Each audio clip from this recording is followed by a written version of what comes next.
We interrupt this program for a special bulletin. Here now is Sandy Hill. Seismologists at Caltech now report at least 3 separate seismic events tonight, each in the northern hemisphere, with earth tremors of magnitude 8.5 and above. Now, the first location is believed to be in the Thunder Basin area of Wyoming. That's about 200 miles east of Casper. So far, we have no reports of casualties. The other 2 sites in Europe and Asia have not been identified. But stay tuned at 11 o'clock news for further details. We now resume our regularly scheduled program.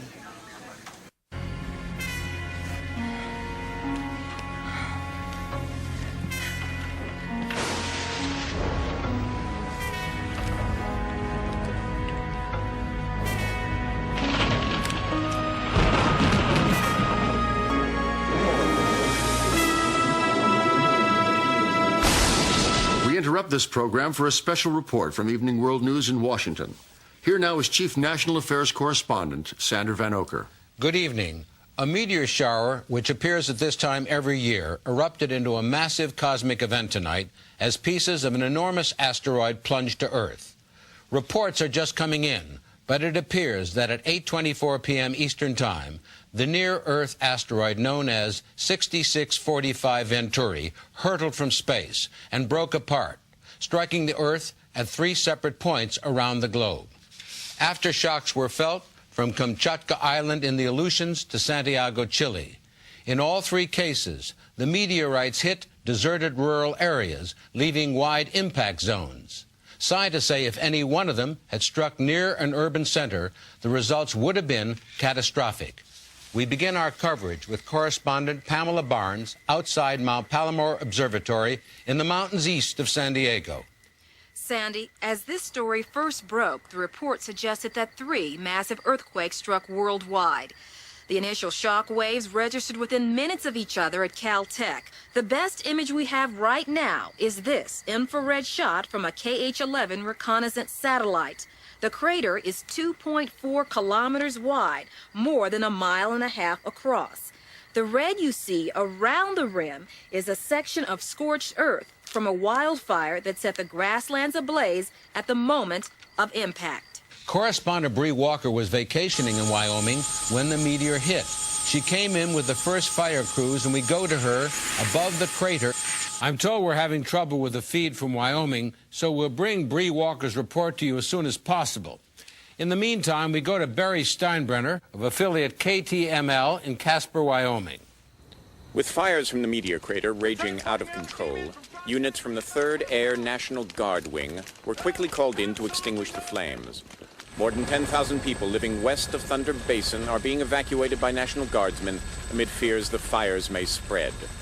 And there are numerous reports of power outages both north and east of Cheyenne. This is Barry Steinbrenner, KTML Action News, Casper, Wyoming. I'm told we've now contacted correspondent Bree Walker. She now brings us pictures of what is being called Impact Site Alpha, located 60 miles north of Grover's Mill, Wyoming. Bree, can you hear us? Sandy, as you well know, I've covered my share of disasters. The LA riots, Hurricane Andrew, last year's floods in the Mississippi, even Mount St. Helens when she blew. But nothing I've ever encountered could have prepared me for this. Let's give you a look from the chopper's camera mounted below. What you're looking at now is the crater itself. A massive inferno is the only way you could describe this. In fact, one of the firefighters I talked to said temperatures were near 1,200 degrees Fahrenheit and above. Any human being within miles of this impact would have been incinerated in seconds. As we came in through the smoke and the haze along the crater's east rim, the scene of devastation below was unbelievable, with dozens of state troopers and National Guardsmen surrounding the impact site. When the asteroid hit, it touched off a massive firestorm that destroyed much of Thunder Basin. We're told that chopper you see down below is flying a team of hazardous materials specialists from the Department of Energy. We expect that they'll be checking for radiation or any potentially deadly chemicals that might still be off-gassing from the site. And Sandy, we're just getting word that there may have been some survivors along the Thunder Basin National Grasslands. We're going to go over there now for a look. The two other pieces of this gigantic meteorite came down first in the Gobi Desert of China along the southern edge of Mongolia, and minutes later in a mountainous area of the Pyrenees about 20 miles south of Lourdes in southern France. Now tentatively known as Impact Site Bravo, Lourdes was the site in 1858 of a fabled visitation by the Virgin Mary. It's been a mecca for religious pilgrims ever since. But tonight, as correspondent Paul Whitaker reports, the mood there is one of fear. The churches are full here tonight, with religious pilgrims giving thanks. But not because they came to this holy site, because they're alive. Only hours before the asteroid fell in the mountains to the south, hundreds of people were still on the snow-capped peaks after a long day of recreation and skiing. On était dans le dernier téléphérique de la journée. He was in the last avec tous les cable amis, car off the et puis mountain, tout d'un coup, tout a just as commencé à the bouger earth comme started ça. to shake. Et puis le ciel He and his s'est friends ouvert avec looked up to the l'immense sky boule de feu. and saw a huge fireball streaking across the sky. J'ai dit à tous mes amis. This woman, Sylvie Chenard, also survived, but when she got down, she discovered her husband, Jean-Paul, was missing. Il était le dernier à descendre la pente. Il voulait skier encore une. I took down the cable car, and Jean said he wanted to ski down for the last run of the day, and he didn't come back. Ironically, today was their 3rd anniversary. French rescue teams are combing the mountainside for skier Jean-Paul Chenard. A bitter twist to an already frightening turn of events. The French have an expression, plus ça change, plus c'est la même chose. The more things change, the more they stay the same. But tonight, as the lucky ones celebrate, happy to be alive, one senses these people will never be quite the same again. Paul Whitaker reporting from Lourdes, France. Little is known tonight about the 3rd impact site in China. But as correspondent Denise Wong reports from Beijing, the communist government has put the country on a state of alert. Sandy, it's just after 10:15 in the morning here in Beijing. Xinhua, the Chinese news agency, has reported that the 3rd asteroid hit at 9:29 a.m. Beijing time. It struck at 105 degrees east, 45 degrees north along China's border with Mongolia. While little more has come from the government here, Reuters has just released this aerial photo taken by the French satellite agency SPOT from 12 miles above the Earth. The crater is almost 1.5 miles across. Denise, that's almost identical, I repeat, identical to the Wyoming impact site. What do you know about casualties? Well, Sandy, Tiansang is in a remote area of the Gobi Desert with no rail lines and few highways in or out. As a result, it may be days before the full damage from this 3rd impact site can be assessed. We'll be back to you, Denise, as soon as there's more. I thank you. We switch now to the Johnson Space Center, where Matt Jensen is standing by. Sandy, the NASA scientists who track these enormous asteroids sometimes refer to them as killer rocks. As such, one of the first questions we asked was how? How could an asteroid of this magnitude have come so close to Earth and not be detected till impact? In July, the comet Shoemaker-Levy 9 struck the planet Jupiter in a series of massive impacts equal in force to 2 million hydrogen bombs. These events were monitored worldwide through the enormous eye of the Hubble Space Telescope orbiting the Earth. Scientists had known for months that these events on Jupiter were about to take place. In fact, they were actually able to predict the precise moments of impact. Dr. Kurt Loudon was one of the NASA scientists tracking Shoemaker-Levy. Well, what about it, Doctor? Why the surprise this time? Well, first off, there are at present some 2,500 near-Earth asteroids, magnitude 1 mile and above, that could intersect with the Earth. We've only identified about 10% of them, and those have all been on benign trajectories. Until tonight. Yes, well, you see, if an asteroid is coming directly towards the Earth, it's very difficult to see it until it's literally on top of us. Dr. Loudon, this is Sandra Van Oker in Washington. Do I understand you to say the Earth is at risk from more of these asteroids? Well, not to sound alarmist, but if one of those rocks came down on a big city, well... Well, what, Doctor? Let's just say it would make Hiroshima seem like a 3-alarm fire. Thank you. That was Dr. Kurt Loudon at the Johnson Space Center. In a moment, we'll be joined by Dr. Carolyn Jaffe, Evening World News science editor. But first, some rather startling developments from correspondent Bree Walker. Sandy, we're told now that at least 3 men perished in the firestorm touched off by the impact from the meteorite. Believed to be sheep ranchers who were leasing grazing lands from the nearby Thunder Basin National Grasslands. What you are seeing is live and unedited. It's hard to believe, but only a month ago I was camping in these hills. This was lush, green grazing land, leased by the federal government to sheep ranchers for their herds. Now, it's all just ash and char. You can see the bodies of dead animals scattered everywhere. Bree, you should know your signal's breaking up. Kind of devastation. Wait a minute, something moved. What? What? Where? Down there to the left. You see that thing by the fire? Let's get a closer look. Go in. Oh, you brought... I see. God. It's moving. All I know is the helicopter is over Thunder Basin National Grasslands. We have the picture. Come on, Billy. My Let's God, go down. it's a human Let's being. go get her. Come on, Billy. Okay. I have no idea how anyone could have survived this, but that is a human being. It appears to be a child. It's a child. We're moving in. What you're seeing, Bree Walker, her cameraman, Billy Dunn. Now you're not seeing it. I hope you will. They're moving in. There they are. That's Bree moving in on what appears to be a survivor. She's moving toward the child. Okay. She's moving toward the child. There she is. It's okay. Cameraman William Dunn behind her. It is definitely a child. It's all right. Okay. It looks like it is a little girl. It is a little girl. In the chopper. It's okay.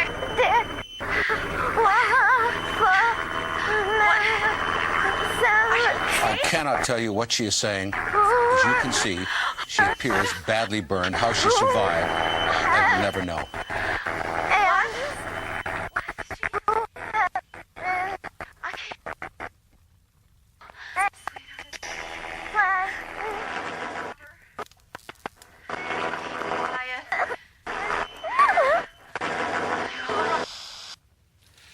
Apparently, we've lost our signal.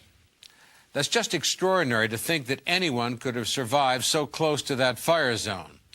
It appears the child was trying to say something incomprehensible. She obviously was in shock. We'll try to get back with correspondent Walker to learn more about that little girl's condition. In the meantime, we'll give our affiliates a chance to break. This is Sander Van Oker in Washington.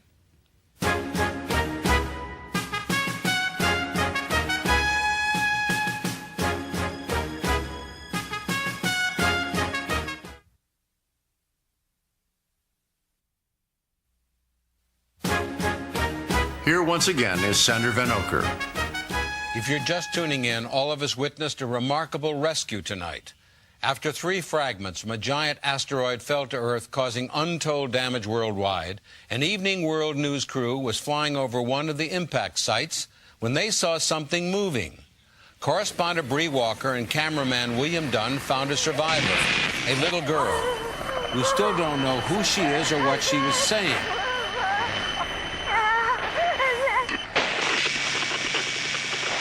At this moment, our helicopter is flying her to Mercy Medical Center in Casper, Wyoming, and we'll get word to you on her condition just as soon as we have it. Joining me now is our science editor, Dr. Carolyn Jaffe. Sandy, in the grip of a story like this, it's a reporter's job to hold back, remain dispassionate, and yet, when you look in the eyes of that child, you can't help but be moved.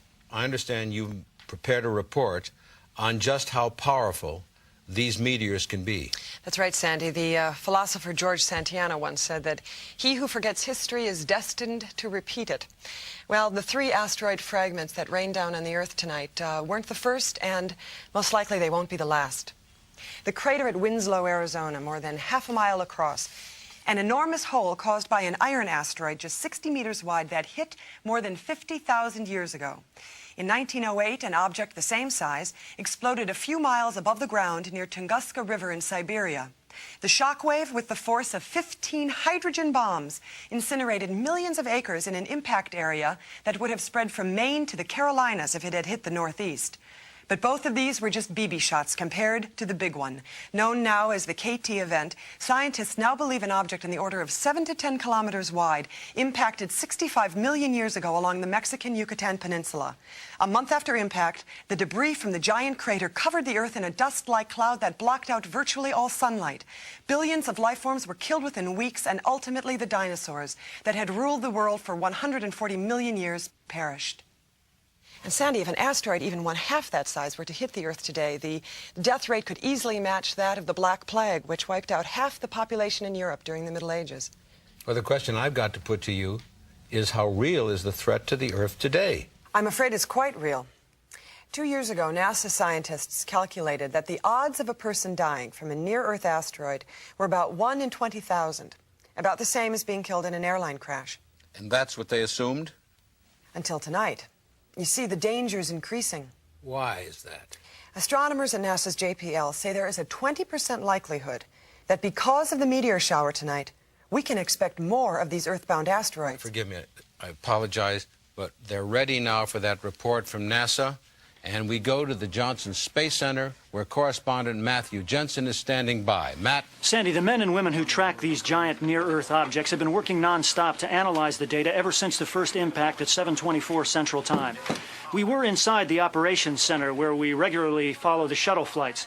Then, just moments ago, some data came in from NASA's big radio telescope at Goldstone in the Mojave Desert, and all reporters were asked to move behind this wall of glass. They say a statement is imminent, but right now, we're watching and waiting. We'll be back to you, Matt. But first, for an insight on what may be happening, we go to correspondent Warren Olney at Goldstone. Warren? Sandy, this enormous 70-meter steerable antenna is part of NASA's deep space network used to track spacecraft. When a comet or asteroid is identified by wide-field telescopes like the one at Mount Palomar, the data is fed here, and the space debris, as they call these killer rocks, is then tracked with precision. Now, the scientists who work here are normally rather cool, understated people. But about an hour ago, when the data on 6645 Venturi was fully analyzed, this marine helicopter made an unscheduled landing. A pair of MPs raced inside. They emerged minutes later with one of the scientists here, and they rushed him aboard the chopper. No word yet on the scientist's name or his position with NASA. Sources say he was flown to nearby Edwards Air Force Base for a trip by jet to the Space Center in Houston. Warren, what could have been so important that they couldn't have linked up with Houston by phone or a teleconference? Another good question with no answer from here, Sandy. One source says that the scientist's involvement may have something to do with the asteroid's trajectory, both before and after it broke up. Thank you very much. We've just received an update from correspondent Denise Wong in Beijing. There are no known casualties near the third impact site, designated Charlie. However, the impact is said to have damaged the Tingshin hydroelectric dam, 40 kilometers to the south. Power outages have been reported throughout most of Langshan province, and the Chinese government is requesting emergency generating equipment and Red Cross assistance for the estimated 7.5 million people now without electricity or running water. Doctor, we've just gotten word on the condition of that little girl found wandering near the Wyoming impact site. We go now to Evening World News correspondent Bree Walker, standing by at Mercy Medical Center in Casper. The little girl we found at the scene was badly burned. She's in intensive care now, being treated for exposure and second-degree burns. Doctors have sedated her, and they say she's resting comfortably. Meanwhile, the Macomb County Sheriff's Department has set up a special hotline to try to find out who the little girl is. If you can help, here's the number, 1-800-555-4818. Bree Walker, Evening World News, Casper, Wyoming. There's more now on the fate of another victim, French skier Jean-Paul Chouinard. After combing the area near the second asteroid impact site, French rescue workers came upon Jean-Paul Chouinard huddled in a snow cave near the base of Mount Vinmen. We'll have an update soon from correspondent Paul Whitaker in southern France. Sandy, in this era of home video where people seem to shoot everything, I guess this was inevitable. We've just received tape from KWBF, our affiliate in Newcastle, Wyoming, some 80 miles from the impact site. It purports to show asteroid fragment Alpha streaking across the sky as it roars towards Thunder Basin. I'm told it was shot by Chris O'Neill, the father of 3 from Newcastle. The voice you're hearing is Mr. O'Neill's. Come on out, I'm freezing. Oh, Tyler, you look great. Pretty scary. Joshua? Josh, that's an ugly mask, buddy. You look great. Come on, doesn't she look... Come on, Ashley, give me a Tell smile. Daddy what you're going to say when you go to the front door. Trick or treat. Oh, that's great. Oh, what is that? Get the kids in the house. The tape was analyzed by the FAA, and apparently that was the alpha fragment from 6645 Venturi. We're going to watch it once more as it comes into the camera's lens. Get the kids in the house.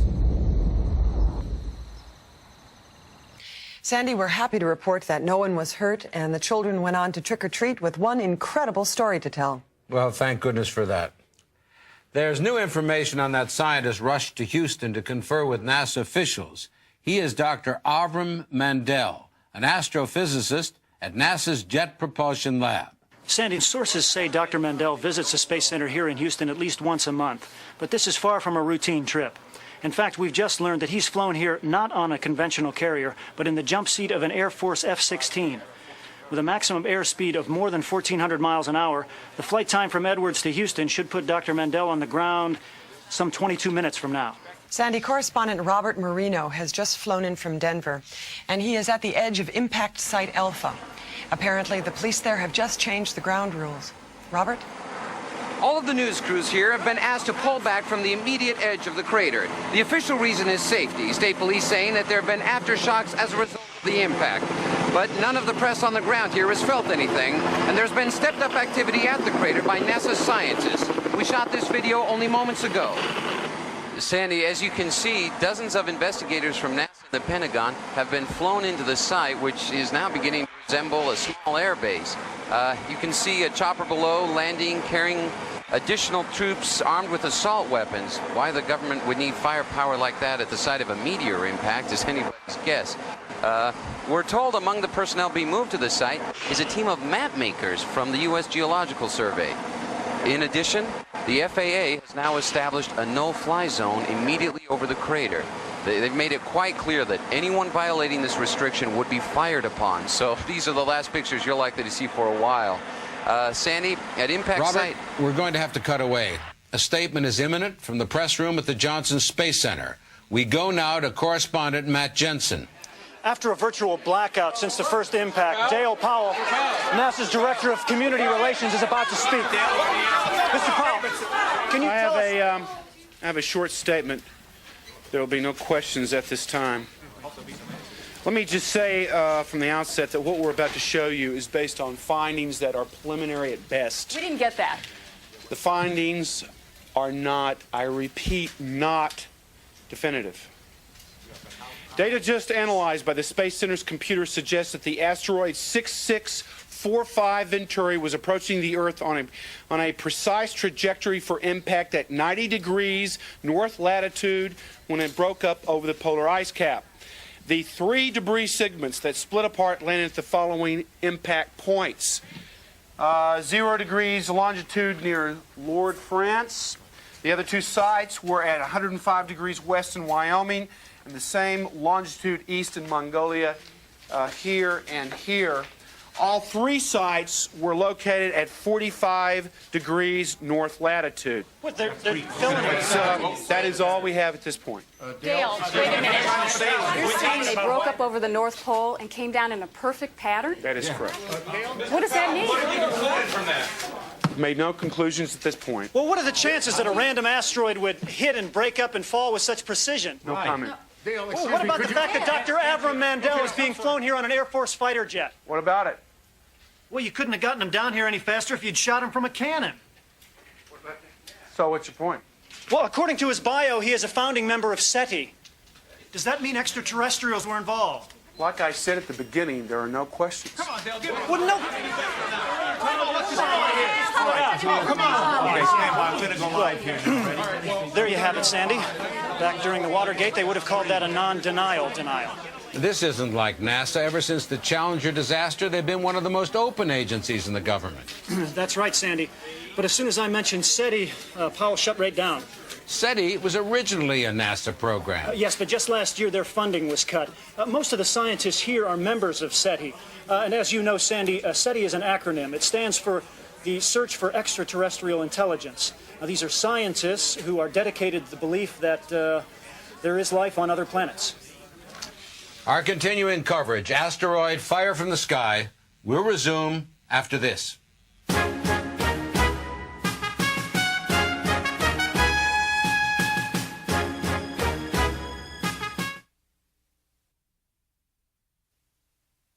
Evening World News continues its coverage with Dr. Carolyn Jaffe and Sander Van Oker. For those of you just joining us, we're tracking the story of a large near-Earth asteroid that broke up over the North Pole tonight and collided with the Earth at 3 sites in the United States, Europe, and Asia. We'll have more on the damage in a moment. But first, news on 2 of the survivors. Correspondent Paul Whitaker begins with this live report from Lourdes in southern France. Sandy, rescuers are bringing skier Jean-Paul Chenard down from the mountain where he's been stranded since the asteroid hit earlier this evening. We've been getting reports that his condition is critical. He's semi-comatose and suffering from frostbite and third-degree burns. Getting him down off this mountain has been an incredible task, as you can well imagine, and his wife Sylvia is clearly relieved that he's been found alive. She's going to accompany him to the burn center in Nice. We're going to follow this story, and we'll get back to you as soon as we know more. This is Paul Whitaker, Evening World News, reporting from Lourdes. We switch now to Mercy Medical Center in Casper, Wyoming, where correspondent Bree Walker is standing by. Bree? Sandy, a woman called here to the hotline just moments ago and said the little girl is her daughter. The sheriff gave few other details, but did issue a statement confirming the identity of the little girl as 8-year-old Kimberly Hastings of Corrales, New Mexico. Apparently, she had been missing since last Friday. No one knows yet how she got this far north. Corrales is almost 400 miles from where the asteroid hit. Doctors say she is still in critical condition tonight, yet she is one lucky little girl. With the mystery over little Kimberly's identity cleared up, we shift now to a larger question. How is it that an asteroid could break up and fall to Earth with an almost geometric precision? My colleague, science editor Dr. Carolyn Jaffe, has found one astronomer who believes he has the answer. You are looking at the Sea of Tranquility, a vast stretch of craters created over the centuries when asteroids pockmarked the lunar surface. This shot of the moon was taken through a 158-inch Cassegrain reflector telescope. The man operating it is Dr. Robert Perlman, a Caltech PhD and astronomer who has personally identified a half-dozen major comets. Dr. Perlman, what's the significance of tonight's event? Well, you see, in astronomical terms, tonight's event coming so close to Shoemaker Levy 9 is really unique in recorded history. We understand that you actually have a photograph of 6645 Venturi taken just before it broke up.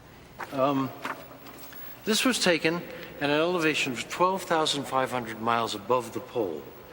Now, 4 minutes later, when we attempted to take another plate, the asteroid exploded. Dr. Perlman, Sander Van Oker. Ah, Mr. Van Oker. I understand you're the co-chair with Dr. Avram Mandel of SETI, the Search for Extraterrestrial Intelligence.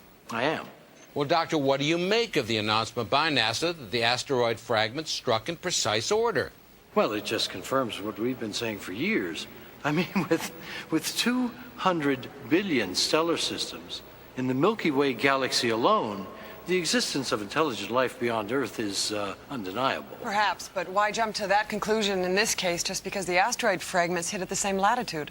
Well, that's a very, very good question. Let me see if this... Yes. Can you see this? Yes, we can. All right. 6645 Venturi approached the Earth on a dead-center trajectory for the North Pole. The angles of the 3 impact sites, A, B, and C, are exactly 45 degrees. Huh. The odds against that happening in nature are something like, 10 to the 58th power. So, what are you saying? I'm saying that what we've seen tonight is unnatural. Could it happen at random? Not a chance. Oh, thank you, Doctor. That was astronomer Robert Perlman, Executive Director of the American Observatory in Kitt Peak, Arizona. We need to point out for our viewers the danger of speculation at this point. Because of the breaking events tonight, we're bringing you information that's live and unedited. That's right, Sandy. And viewers should keep that in mind as they watch this next report from Barry Steinbrenner of affiliate KTML in Casper, Wyoming. A 39-year-old crop duster pilot identified as Dwayne Thomas Haskell was questioned by local law enforcement and Air Force officials tonight and later released after reporting a UFO. The alleged incident occurred as he was landing his plane some 40 miles west of crash site Alpha near Benson, Wyoming. They ask you about the UFOs, Mr. Haskell. I've already said all I'm going to say. I've already said it. Why were you in there so long? I told the Air Force people all I know. Yes, but why were you in there so long? I don't want to discuss it. Get away from my truck! Since Haskell refuses to talk, we taped this interview with Sheriff's Deputy Anson Peters, the first official to speak with Haskell. He told me that he was just coming down at around 6:45 after dusting all day. Anyway, Haskell was shaken. I mean, the man was terrified. He said he was just coming in when this thing appeared on his right-hand side, and it followed him a few hundred feet as he landed, and then it streaked across his windshield, and then the thing took off straight up like a shot. At this point, the pilot Haskell is in seclusion. We checked with the FAA to see if there was anything unusual on radar, and they had no comment. This is Barry Steinbrenner, KTML Action News, Wyoming. Well, we've just learned that Mr. Haskell has sold his story to the National Enquirer. Though he denies it, the full purchase price is believed to be upwards of $100,000. Well, was there really something up there tonight? We took our cameras outside just moments ago to get reactions. Do I believe in UFOs? I don't know. I like the aliens. I like that theory. I have no doubt that it's a UFO. I definitely don't think it's UFOs. Well, see, that to me is just humans' arrogancy to think that everything can be explained with scientific data and information. I mean, for years we've always assumed that there's no life on other planets, but why would they be there? You know, I'm not surprised. I don't know. I don't think so. I really don't. I don't believe in aliens and stuff like that. No. All right. As you know, the White House has been noticeably silent in all this. The president's out of the country at the G7 Economic Summit, and for him that may be a blessing. But there's at least one segment of the administration willing to comment on the alleged UFO incident. We go now to National Security Correspondent Mark Manetti at the Pentagon. Here with me tonight is the Deputy Undersecretary of Defense for Advanced Technologies, Dr. Norbert Hazelton.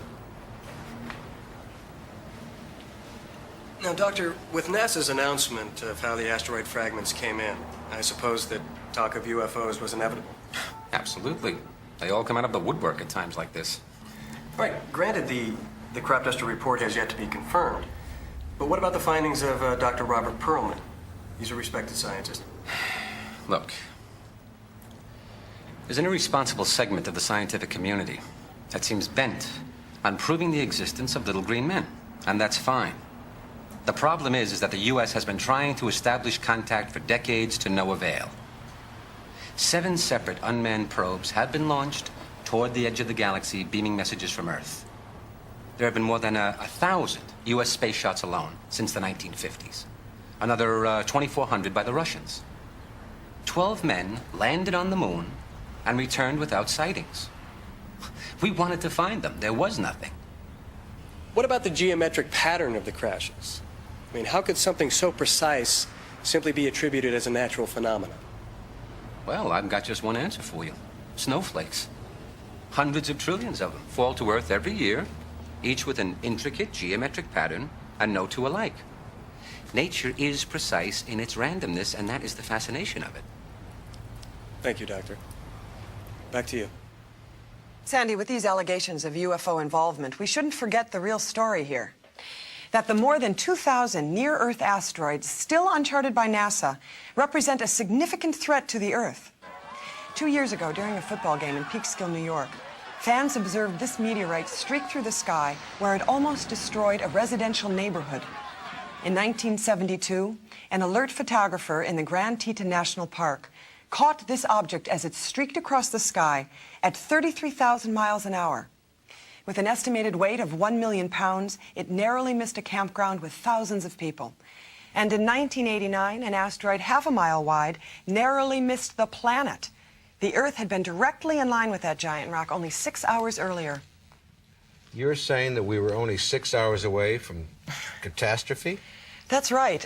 In fact, after that near miss, a congressional report concluded, quote, had the asteroid struck the Earth, it would have caused a disaster unprecedented in human history. Doctor, as you know, government officials continue to insist that tonight's asteroid hits were of natural origin. There's a growing segment of the population who sense something more. And joining us now is Terrence Freeman, author of the recent bestseller, Messengers from Beyond. Mr. Freeman, welcome. Glad to be here, Sandy. Mr. Freeman, you've long been a proponent of the theory that intelligent life has visited Earth before, correct? Oh, there's no question. There are ancient cave drawings showing figures in space helmets, the pyramids, the enormous figures on Easter Island, even the circle at Stonehenge were all built at a time before we had the technical skills to create them. I'm sorry, Mr. Freeman, but you seem to be denying all human achievement. Oh, on the contrary, men and women accomplished these things, but they were guided by forces on high. It's axiomatic. You can trace the benchmarks throughout history. They come every few hundred years, and we're long overdue. Well, there are plenty of responsible scientists who would argue that these asteroids are long overdue. You know, there's a dictum that scientists are taught to follow. It says that when you are faced with an enigma, the best explanation is usually the simplest and most logical one. In this case, asteroids, not aliens. Forgive me, I've got to interrupt you both. We've just received a disturbing report from correspondent Robert Marino. He's now on the ground near impact site Alpha in Wyoming. Robert? Sandy, two events in the last 10 minutes have put this asteroid impact in a chilling new light. First, our news chopper and about a half a dozen other aircraft were forced to land when an intense radio signal began our navigational system. Then, after we hit the ground, we began to hear that noise in the background, a loud, pulsating hum coming from the direction of the meteor crater. The decibel levels increased minute by minute to the point where you almost have to scream to be heard. Bob, can you get any closer to the rim of the crater? Can you get any closer to the rim of the crater? Right. Right.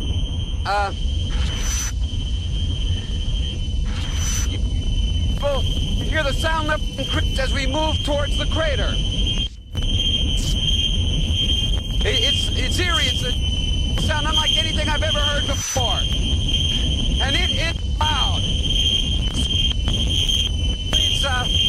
It's painful. In fact, it's absolutely deafening. You can hear this, but it's terrible. I can't take it anymore. The AP is reporting that state police units as far away as Casper, Wyoming, have been picking up that same loud hum on their radios. And there's this statement just in from NASA's Jet Propulsion Laboratory, quote, a persistent audio signal of unknown origin on the edge of the FM band is being emitted from the vortex of the crater, unquote.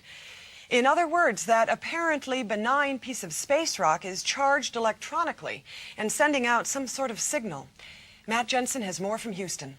Officials here at the Johnson Space Center have confirmed that similar radio signals have now been detected, emanating from the Bravo and Charlie impact sites in southern France and in the Gobi Desert of Mongolia. There's no official word from NASA, but sources here say that the signals could be natural in origin, the result of what is being described as, quote, a pulsating charged ion field, which developed during the parent asteroid's flight through the atmosphere. We repeat, at this juncture, the word is that the signals are of natural origin. Back to you. There's some activity at the FAA's Air Traffic System Command in Washington, D.C. We go there now with correspondent Mike Curtis. Caroline, I'm standing in the Aviation Command Center, where authorities have now confirmed that signals emanating from the asteroid sites have begun to disrupt commercial air traffic. With me now is Facility Manager David Case. David, are you able to shed any light on this situation for us? Well, traffic has been disrupted across the country, but as you can see on the screen behind me, The problem is most acute at O'Hare in Chicago, Wayne County Airport in Detroit, and the 3 New York City hubs, Newark, JFK, and LaGuardia. Mr. Case, this is Carolyn Jaffe. 45 degrees north is the very same parallel where the asteroid fragment struck. Yes, ma'am? You have any comment on that? No, I'm afraid I have nothing to say about that at this time. If you'll excuse me, I have to get back to work. This is Mike Curtis reporting live. Back to you, Caroline. Thanks, Mike. In a moment, we hope to have more on those mysterious radio signals. We stress again, we don't yet know the full significance of all this, but one thing is clear. An event that began some 95 minutes ago with few human casualties has now grown into an international air crisis affecting thousands. Our continuing coverage, Asteroid, Fire from the Sky, will return in a moment.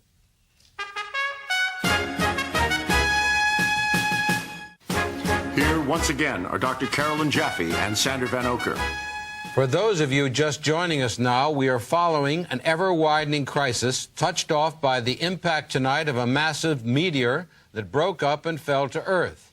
Radio signals from the 3 impact sites are affecting air traffic worldwide, and FAA officials are recommending that people fly tonight only if it's absolutely necessary.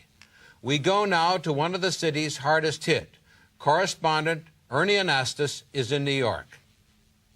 They come here to Times Square, as they always do when the world is in trouble. The Cuban Missile Crisis, the Kennedy assassination, the war in the Gulf, all recorded up on that sign. When you want to take the pulse speed of the planet, few places can give you a reading like New York. Ever since the meteor shower started several hours ago, things we take for granted have been affected. Officials at Newark Airport are reporting delays of up to 3 hours. The situation is worse at LaGuardia, and the 2 runways at JFK have been completely shut down. All New York-bound air traffic was diverted to Boston and Hartford, as interference from the 3 impact sites continues to scramble radar.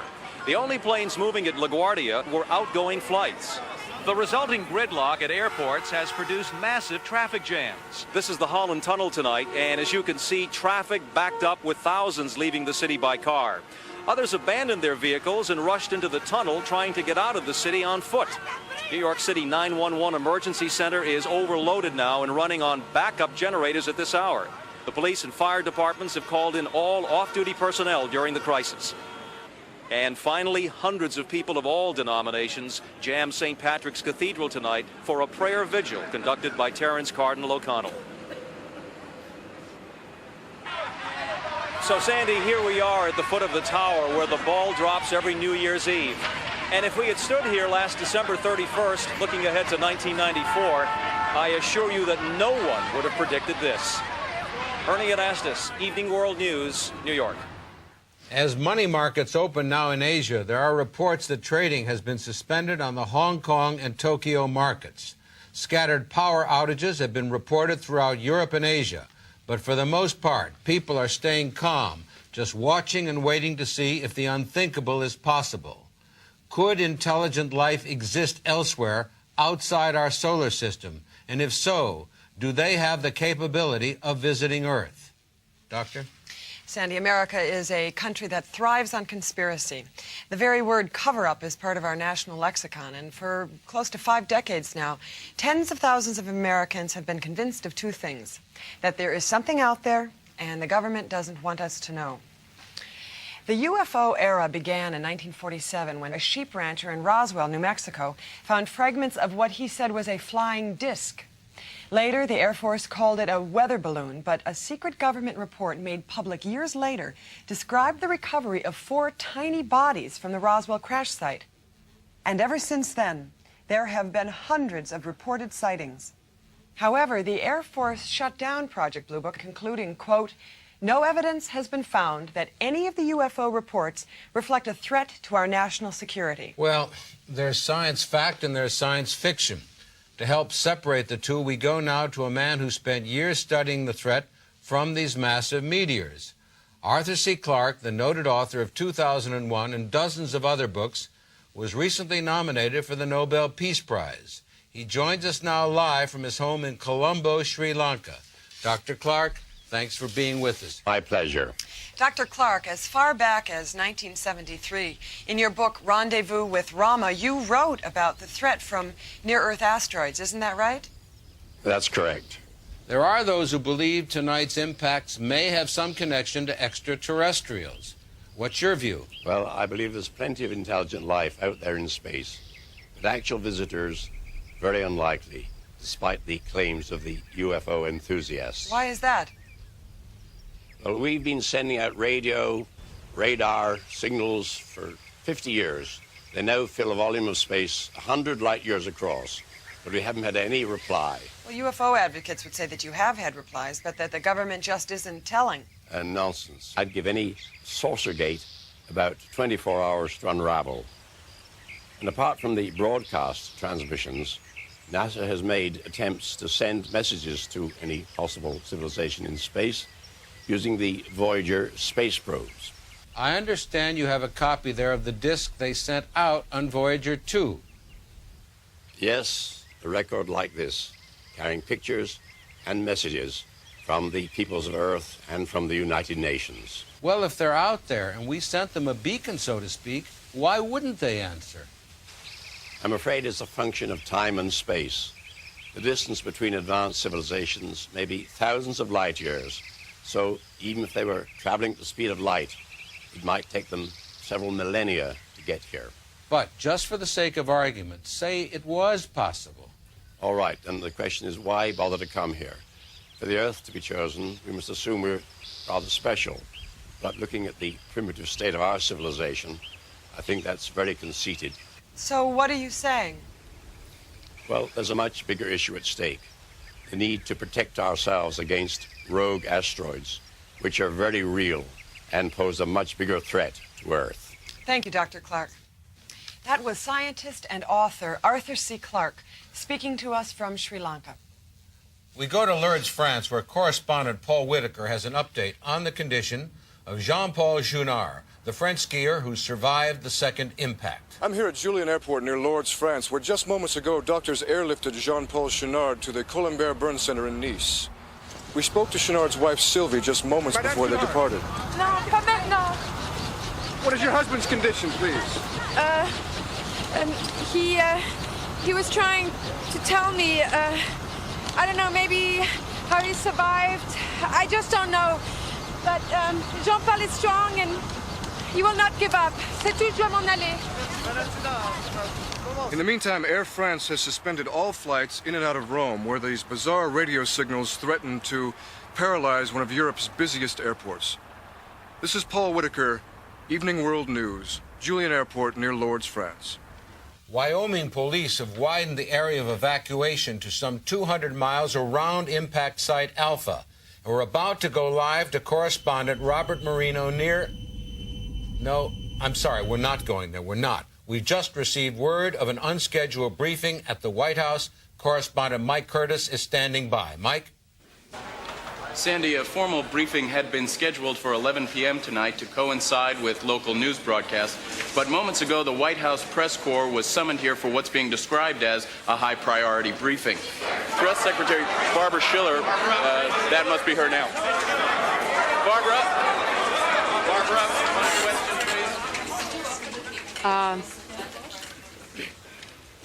Earlier tonight, following the impact of 3 meteor fragments, President Clinton directed NASA to begin around-the-clock monitoring of all near-Earth asteroids with the potential of penetrating the atmosphere.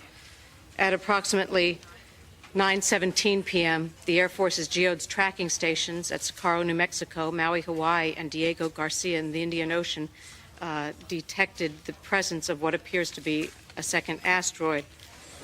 At 65 meters or 200 feet in length, it is on a trajectory almost identical to the path of 6645 Venturi. The radio telescope at Arecibo, Puerto Rico, locked on, and they confirm that the object is heading toward the Earth at an airspeed of 32,000 miles per hour. The expected impact in the area of the polar ice cap is some 5 minutes from now.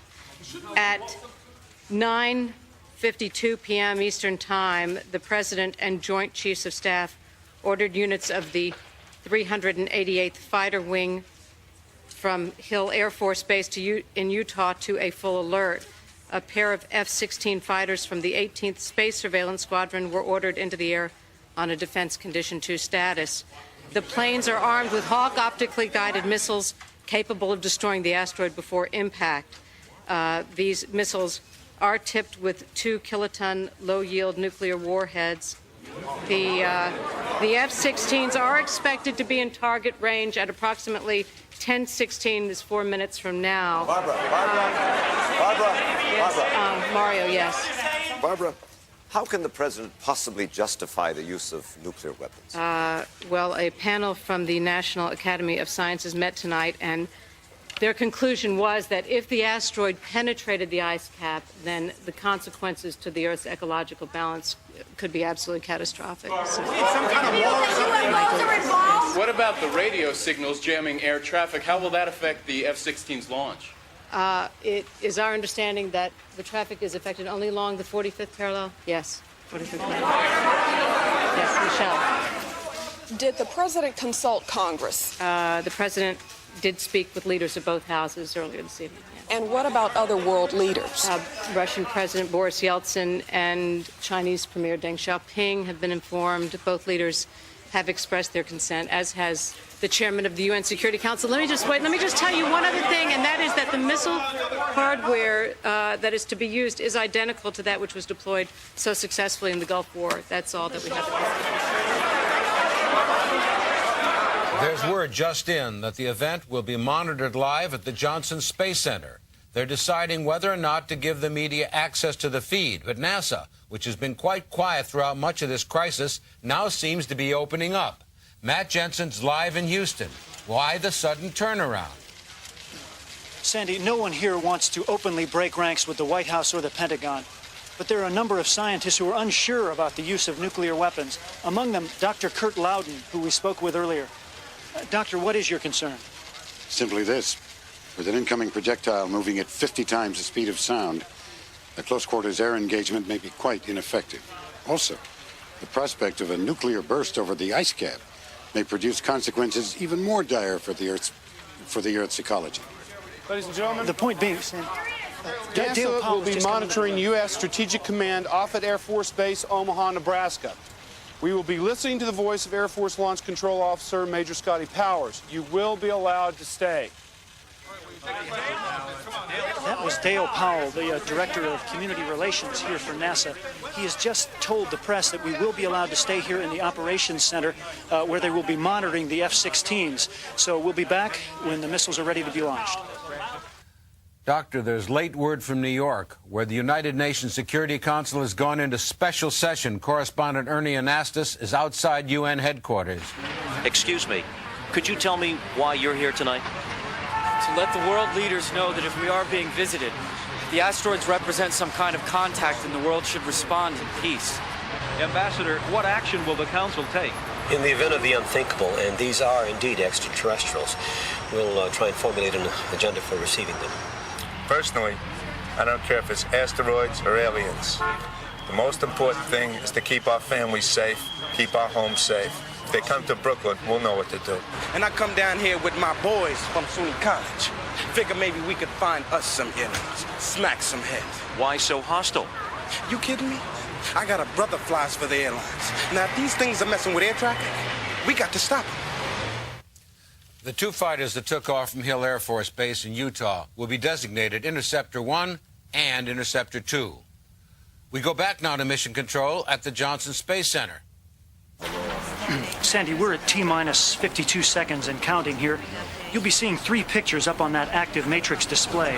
On the furthest screen is a feed from the tracking station at Socorro, New Mexico, showing the incoming asteroid. The middle screen will be a graphic showing the 2 F-16s and the asteroid in relation to the North Pole. And the image on the far left is from a camera mounted in the cockpit of Interceptor 1. T-minus 30 seconds. That's Major Scotty Powers, the Air Force Launch Control Officer. Enable warheads. Warhead enabled. Confirm. Lock on guidance. Roger. Radar lock. 2's locked. Prepare to fire, then egress left. Cleared to fire in 3, 2, 1, engage. Come on home, boys. 10 seconds to contact. 8, 7. What the hell was that? 6. I-2, Johnny. 5. We're losing video on India 1, India 2. Do you copy? We have contact of the missiles. It seems like we've had a direct hit on the asteroid, but there's some concern here that we've lost the image of the cockpit. You copy. Say again. Okay, now we've lost the return of both India 1 and India 2. Dale. India 1, India 2. Dale, what happened to the image here on the in the cockpit? I have no comment. I don't know. We saw exactly what I saw. Was it a hit on the asteroid? Do we have any information? I have no comment. Dale, what happened to the pilots? People are watching here. John. Maui, come in. India 1, India 2. Dale, you have to let us know. Did we lose pilots on this or not? Were the pilots shot down?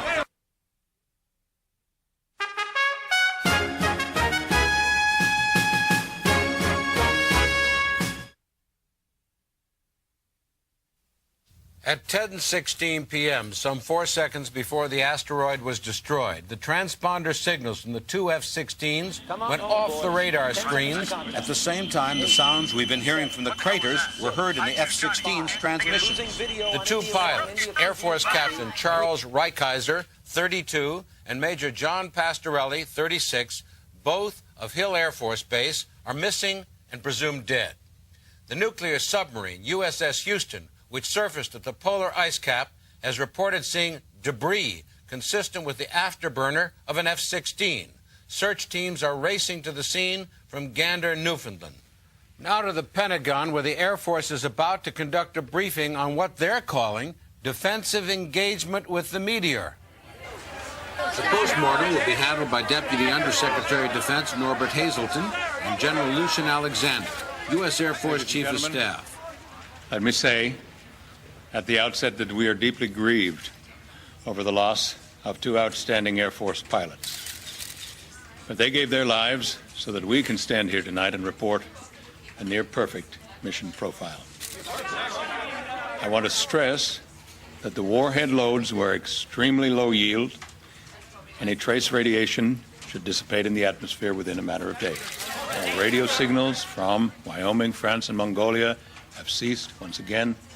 There is every reason to believe that what the people of the Earth experienced was a natural phenomenon.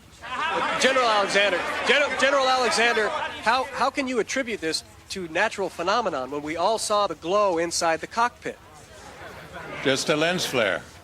At airspeeds like that, with the light conditions over the pole, the cockpit array throws off a number of video spikes. Okay, but wait, what about the trajectory?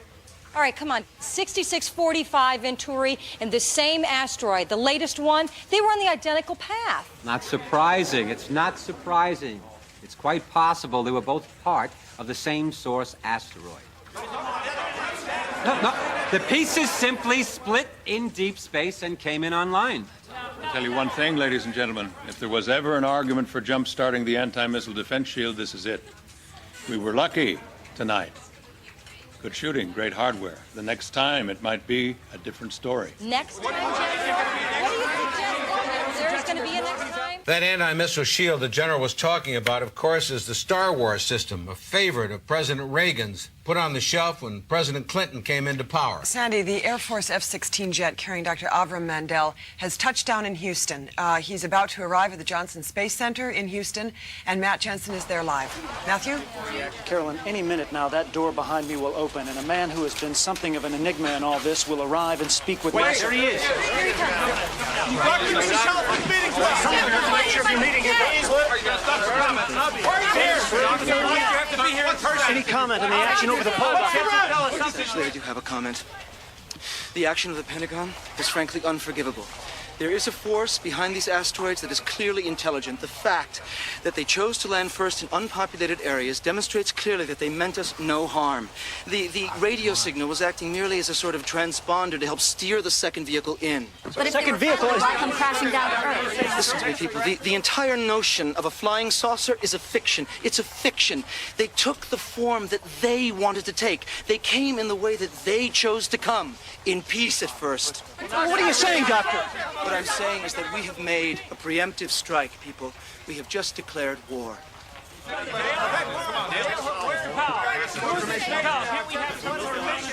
It's clear that Dr. Mandel is quite emotional. And as soon as we have details of his meeting here, we'll be back. This is Matt Jensen, Evening World News at the Johnson Space Center.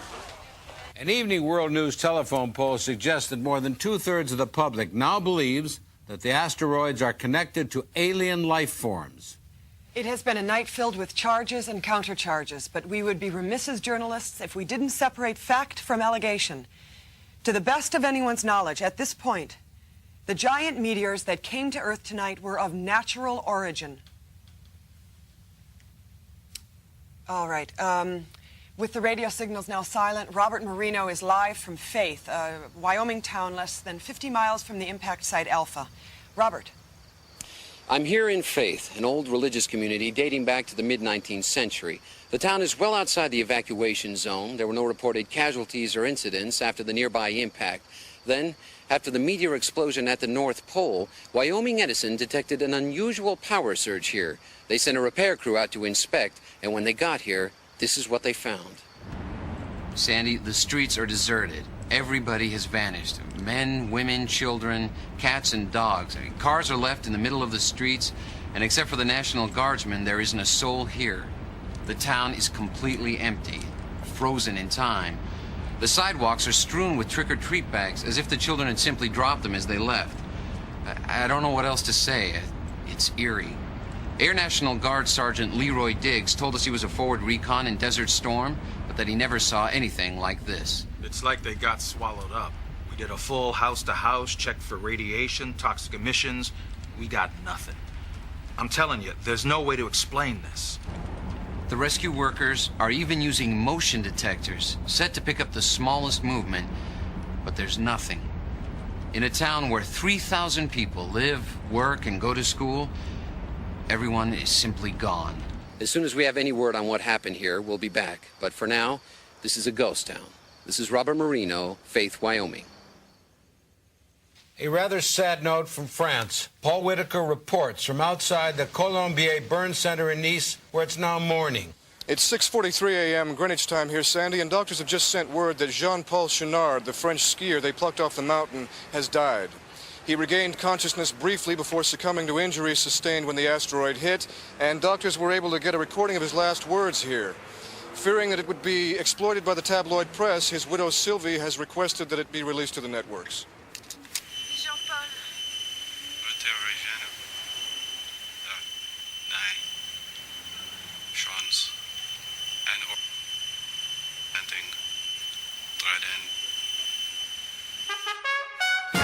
Evening World News continuing coverage will resume in a moment.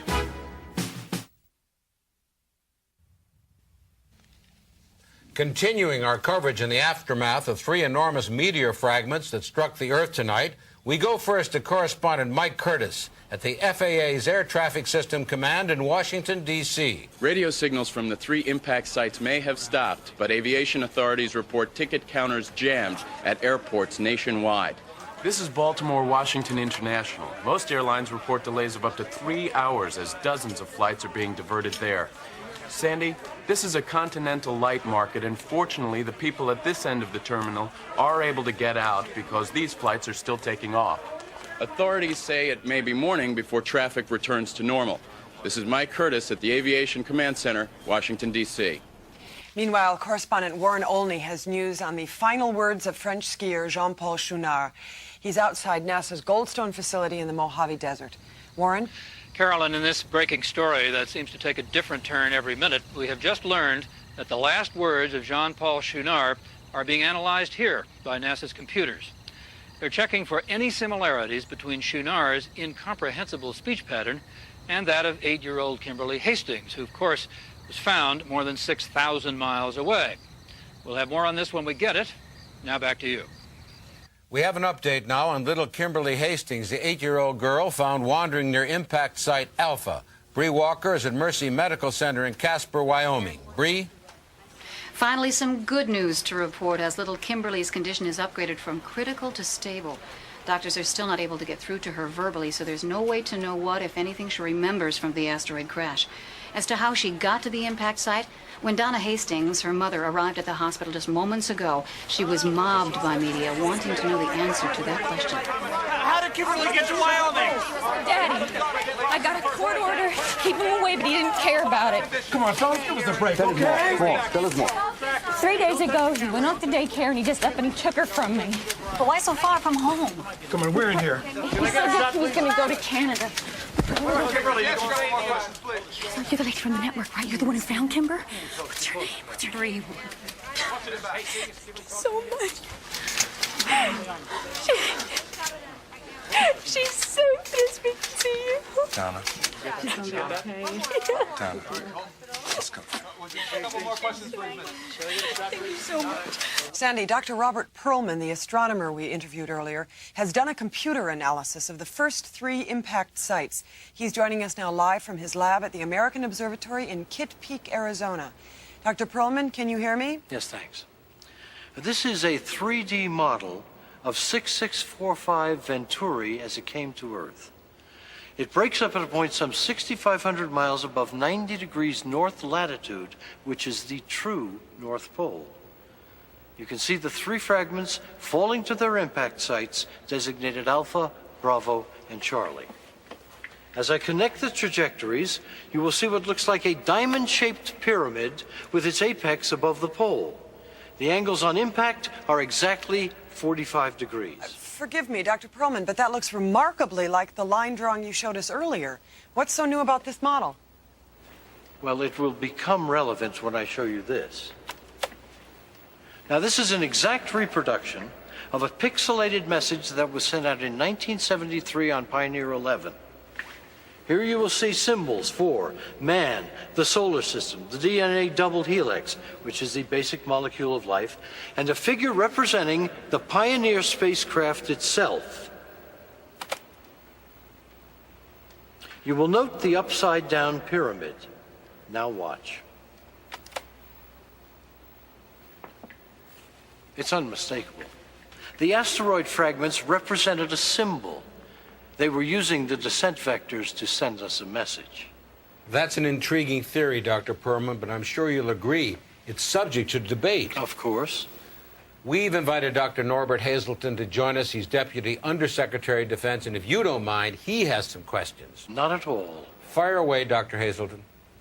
Dr. Perlman, if I understand you correctly, you're saying that aliens visited Earth tonight? No, I said it was possible. Come. You brought in Pioneer. You've matched a couple of triangles. What are you saying?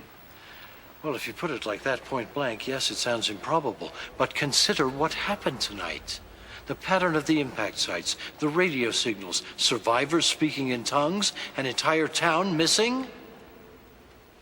Forgive me, Doctor. This isn't some Trekkie convention. There are millions of people in the world right now panicking needlessly. Yes, and I would like to know how much that has to do with the hair-trigger response of the Pentagon. Me, Doctor. If you can show me aliens in those triangles, I'll give you the second gunman on the grassy knoll. Listen, you know as well as I do that the scientific community is divided on this, but you people see this as an opportunity to hotwire Star Wars, and it shouldn't come down to that. There is much more at stake here. You're damn right there is. Gentlemen, I'm sorry, but we've run out of time. You've just heard from astronomer Robert Perlman and Deputy Undersecretary of Defense Norbert Hazelton. And now to recap, the Earth was rocked tonight by 3 separate fragments from an enormous meteor that landed in the United States, Europe, and Asia. A second meteor on a direct path with the first one was shot down by U.S. planes using nuclear weapons over the North Pole. The 2 pilots in that mission perished. After radio signals from the 3 meteor fragments began jamming air traffic worldwide, civil unrest broke out in a number of countries, with some speculating that the asteroids may have a connection to extraterrestrials. That issue has fractured the scientific community. While the sole survivor of the asteroid impact in Wyoming, an 8-year-old girl, remains hospitalized, unable to speak. President Clinton is now jetting back to Washington aboard Air Force One. He's scheduled an address to the nation when he lands at Andrews Air Force Base at 11:16 p.m. Eastern Time. Forgive me, Sandy, but Dr. Avram Mandel, the SETI scientist rushed to the Johnson Space Center, has just emerged from a meeting with NASA officials. He's talking with reporters right now, and we pick up his comments in progress. No, I'm way past that. Well, why do this here? Because I'm no longer speaking as a staff scientist at NASA. Effective at 9:32 p.m. Central Time, I have resigned my position. As a concerned astronomer, and most importantly, as a human being, I can no longer associate myself with the government's handling of this ongoing crisis. Look. We were given a gift tonight, people. We had a visitation. They came in peace, and we answered them with 2,000 tons of TNT at the end of a nuclear warhead. Now, what if this had been Jesus? Or Buddha, or Mohammed, or a prophet of old? I mean, haven't we learned anything from history? I mean, we all know that we have the most violent planet in the galaxy, but why? In God's name, why did we have to take it to them? Look, Doctor, you're upset. Why don't we do this the right way? I wanted to do this the right way, Dale. That's why I flew out here. I tried to plead with these people, and it didn't do any good. Dr. Mandel, you mentioned before that this is an ongoing crisis. What did you mean by that? You don't know? No. You mean they haven't told you anything? Look, the doctor is clearly disturbed. Bobby, don't you do this. This is not responsible. Dale, I am responsible to myself now.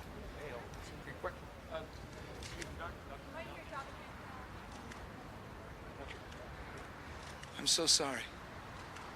I'm so sorry. At approximately 10:32 p.m. Eastern Time, the radio telescope at Goldstone, Mojave, received a signal.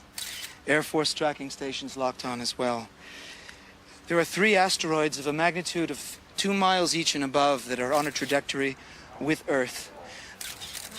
They are headed directly toward 3 of the Earth's most populous cities, Beijing in the People's Republic of China, Moscow, as well as Washington, D.C. Why those cities, Doctor? I don't know. I can only guess, and that is that they are the capitals of the only 3 nations on this planet who have a first-strike nuclear threat. The asteroids are expected to hit sometime around 10:52 p.m. Eastern Time. That's 9 minutes from now.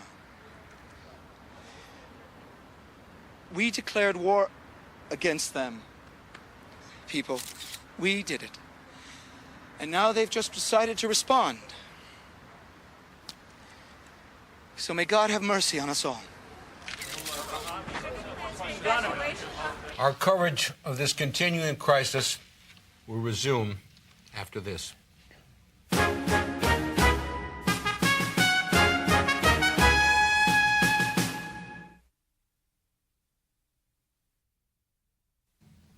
From now on, we'll stay on the air continuously until this crisis is over. As we count down now to the moment of impact, the mayors of the nation's 10 largest cities have all imposed curfews.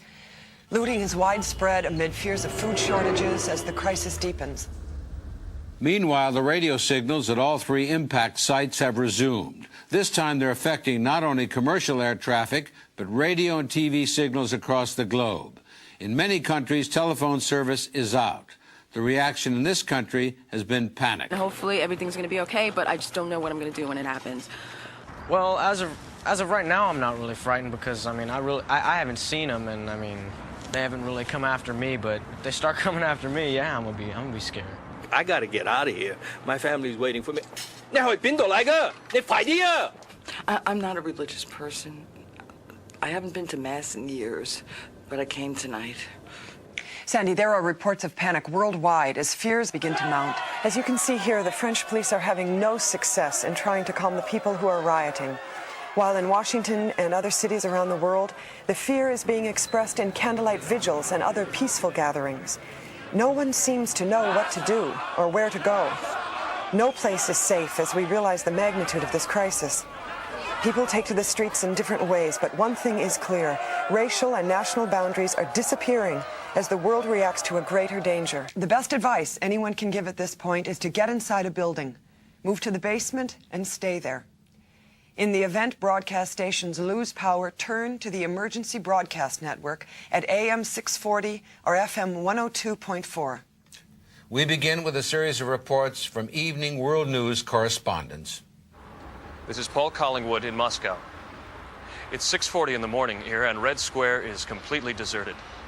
Even during the darkest days of the Cold War, when the U.S. nuclear arsenal was aimed at this city, you never felt such palpable fear. This is not a religious country, but this morning the churches and synagogues are filled. This is Michael Curtis reporting from Washington, a city normally associated with great power. But tonight all anybody really feels is powerless. Some people have gone home to be with their families. Some are in transit trying to get out of this city, but a group of people have gathered here to be together at the feet of a great man who once saved this union, perhaps in the hope that he might somehow do it again. What would you do if you were told you only had 7 minutes to live? Or maybe it's just a strange attraction we have for witnessing natural disasters. Tidal waves, great fires, or this, asteroids falling to Earth. Whatever the reason is, all we can really do is wait and watch and pray. This is Denise Wong reporting in Beijing, where an eerie calm has set in after hours of fierce fighting between riot police and angry student demonstrators. Now people simply want to be with their families, and we can understand why. All services are reported shut down. Hospitals are overflowing. There's word of a massive fire raging through Shanghai with no apparatus or firefighters to stop it. If this is your last day on Earth, you want to spend it with the people you love. Denise Wong, Evening World News in Beijing. You know, Carolyn, at a time like this, you can't help but feel for our correspondents elsewhere. You know, Denise Wong has got a husband and 2 children up in San Francisco. Yes, the threat is imminent, of course, to the cities that we've just mentioned. But if the asteroids hit Earth, as feared, the entire planet will be impacted. Matt Jensen is standing by, as he has been all night, at the Johnson Space Center. Matthew? Carolyn, as you can see behind me, many of the scientists here at the Operations Center have gone home to be with their families. Of the few that remain, Dr. Kurt Loudon. Doctor, we've been told that if even one of these asteroids impacts as expected, the effect worldwide could be apocalyptic. Could you elaborate? Yeah, just like the KT event 65 million years ago. If an asteroid 1 mile or larger strikes on land, it'll throw up enough debris to create what amounts to a nuclear winter. If we can see the screens behind us, you can see the 3 asteroids as they proceed on target. They are now some 11,000 miles from Earth, but closing fast. With 5 minutes and counting until the asteroids break the Earth's atmosphere, late word from the Pentagon that there's a plan in place to meet them head on. General Lucian Alexander is briefing reporters. Air Force Space Command and the U.S. Navy are preparing to counter the threat with nuclear weapons, directed by the most advanced guidance system, each carrying 10 independently targetable re-entry vehicles. They'll be launched from the Trident submarine USS Ohio in the North Sea and from F.E. Warren Air Force Base in Cheyenne, Wyoming. The Soviets and the Chinese have agreed not to respond for fear of an all-out nuclear exchange. The Peacekeeper and Trident D5 devices will hit their targets and take them out with surgical precision and minimum collateral damage. Listen, how defense can nuclear missiles be against UFOs? We still have no definitive proof of alien life forms. There's every likelihood that these asteroids are the result of a meteor shower of massive proportions. The point is, either we cut and run or we stand and fight. We're now at DEFCON 1, T-minus 3 minutes and counting. You know, Carolyn, in the midst of a story like this, when you're talking about millions of lives being affected, I can't help but think of one, Kimberly Hastings in Wyoming. We go now to Bree Walker at Mercy Medical Center in Wyoming. With all the hope in this room just moments ago, I don't quite know how to say this. Shortly after we spoke to you, little Kimberly Hastings collapsed and went into cardiac arrest. A crash team rushed in, but at 8:51 p.m., little Kimberly Hastings passed away. And whatever it is that she knew about that asteroid went with her. We are now less than 3 minutes from the first impact in the People's Republic. I just want to say something to Lindsay, my little girl. She's 6. She had a tooth out last week. The tooth fairy brought her a silver $1. Honey, I want you to know that Mommy loves you very much. I want you and Daddy, you hold each other real, real tight. And know how much I love you both. I'm just going to finish up here. And we're all going to be together real soon. Carolyn, you don't have to stay here. You don't. Let's just see it through. You sure? We're now less than 2 minutes before the Air Force launches its Peacekeeper missiles. We'll be live via satellite with correspondent Denise Wong in Beijing, Paul Collingwood in Moscow, and Mike Curtis here in the nation's capital. And now for the launch phase, we go to Matt Jensen at the Johnson Space Center. Sandy, the radio signals that you hear and that are coming through our headsets are coming off the feed from Impact Site Alpha. The sound is ear-piercing. I'm going to have to do the rest of this with headphones. Patrick? It's okay, Matt. We can hear you now. The asteroids have now been designated X-ray, Yankee, and Zulu. It's XYZ. In a few seconds, you'll be able to see them hurtling down towards Earth at 4,000 to 5,000 miles an hour. The missile exchange will be monitored by tracking stations in Maui, Socorro, and in Diego Garcia. Attention all stations. Status green alert. That voice you're hearing is Major Scotty Powers, the launch control officer. Combat crew initiate execute launch command on my mark in 10 seconds. His voice is from the U.S. Strategic Command, Offutt Air Force Base in Omaha, Nebraska. 5, 4, 3, 2, 1. Launcher closure open. Missile away. Denise Wong, Beijing is target 1. Impact expected at 40 seconds from now. The radio interference is too strong. Do you see anything at all? You're breaking up, Sandy. I'm sorry. I'm going to have to take the headset off. I think you were asking if I saw anything. The answer is no, not yet. I can't tell you. I'm scared. Impact over China at T-minus 15. We've lost the audio, but I assume that's a picture of her husband, Greg, and her 2 children, Tricia and Mallory. I said before, they all live in San Francisco. 6, 5, Denise, 4, please hold on 3, if you can. 2, 1. We've lost contact with Denise Wong in Beijing. Matt Jensen, can you tell us the status from where you are? Well, by the cheering behind me, I'm sure you can tell we've had total incineration on X-ray, but it is far from over yet. We believe the first asteroid has been destroyed. We go now to Paul Collingwood in Moscow. Paul, what's it look like where you are? Nothing so far, Sam. Just the same piercing signal in my headset. Sandy, for the record, I'm a 4-year correspondent. And we're all proud of you, Paul, and your colleagues.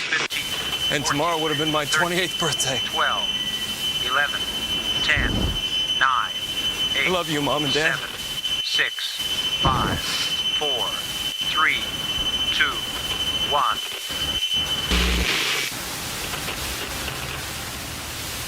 Sandy, what happened? They should have impacted by now. Paul, it looks like we've destroyed 2 out of 3 now. Mike Curtis at the Lincoln Memorial. Attention all stations, round robin on Zulu. Sandy, it's really impossible to see anything tonight. It's so overcast all night long. Impact over Washington in 15. Oh my God! 14. Now I see it. 12, it's so bright and it's coming in fast. 10, They've 9, got the 8, countdown. 7. It's getting too close, Sandy. Why aren't they shooting at this thing now? 3, 2.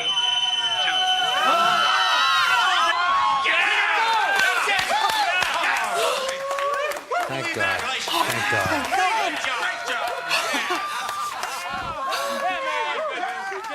How does it feel out there? It feels fabulous. It's like the day the wall went down. Yeah. Happy birthday, Paul. Happy birthday, Paul. Thank you, Sandy. Thank you, Denise.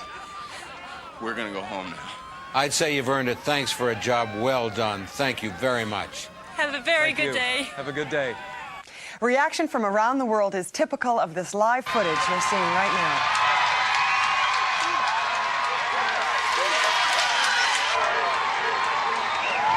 Well, before we sign off, correspondent Warren Olney has some information for us from Goldstone. Sandy, the scientists here have deciphered the speech patterns of Kimberly Hastings and John Paul Schunar. There Here's the feed now. Hacia,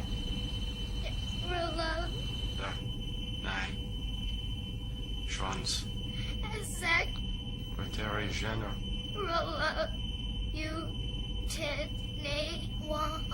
Dirigen.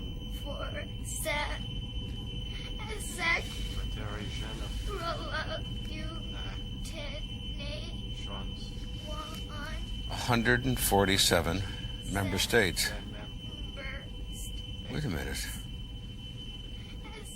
That's the recorded message we sent up in Voyager 2.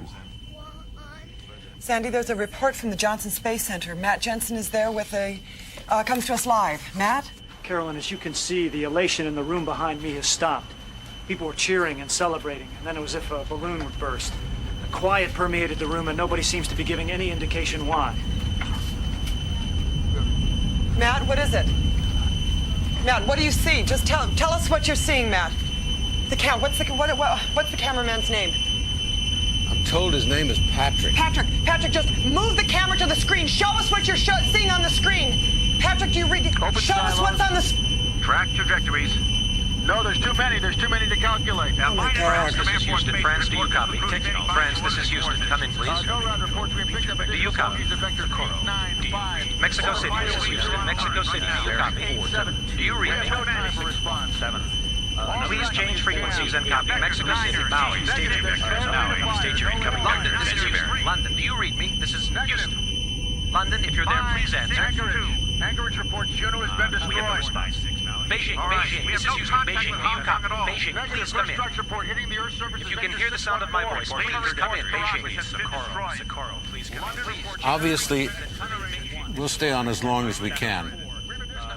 And we'll keep feeding you the signal from the Johnson Space Center as long as possible. With all the missiles and all the power. I can only leave you with this thought from Shakespeare. The fault, dear Brutus, is not in our stars, but in ourselves. Cape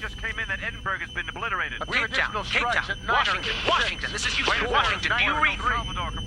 Washington, this is Houston Control. Please come in. Come in, Washington, this is Houston Control. Washington, come in, Washington.